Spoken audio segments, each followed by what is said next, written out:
না, আমাদের উপরে কোনো চাপ নাই। এখন পর্যন্ত চাপ নাই।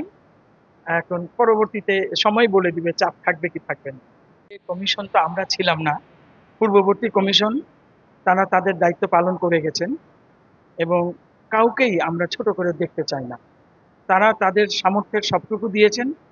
আর বর্তমানে ডক্টর মোমেন কমিশন, ডক্টর মোমেন কমিশনের সাথে ওনার কমিশনের কমিশনার তদন্ত হিসাবে আমি কাজ দায়িত্বরত আছি এবং কমিশনার অনুসন্ধান হিসাবে অবসরপ্রাপ্ত ব্রিগেডিয়ার জেনারেল ফরিদ আহসান না হাফিজ আহসান ফরিদ উনি দায়িত্বরত আছেন এবং আমরা আমাদের সর্বোচ্চ নিষ্ঠা এবং অঙ্গীকার দিয়ে এই কমিশনের যাত্রা শুরু থেকেই আমরা দায়িত্ব পালন করে যাচ্ছি।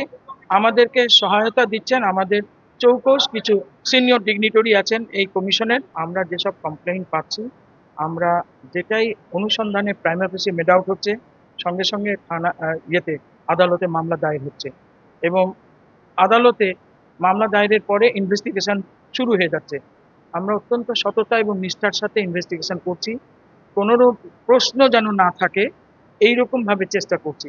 আর এই ইনভেস্টিগেশনের দায়িত্ব যেহেতু আমার পূর্ববর্তী বিচারিক অভিজ্ঞতা আছে, 33 বছর বিচারক ছিলাম। আলহামদুলিল্লাহ তিন জেলায় জেলা জজ ছিলাম। আর আপনার এইখানেই উল্লাপাড়ায় আমি সহকারী জজ ছিলাম 91-92।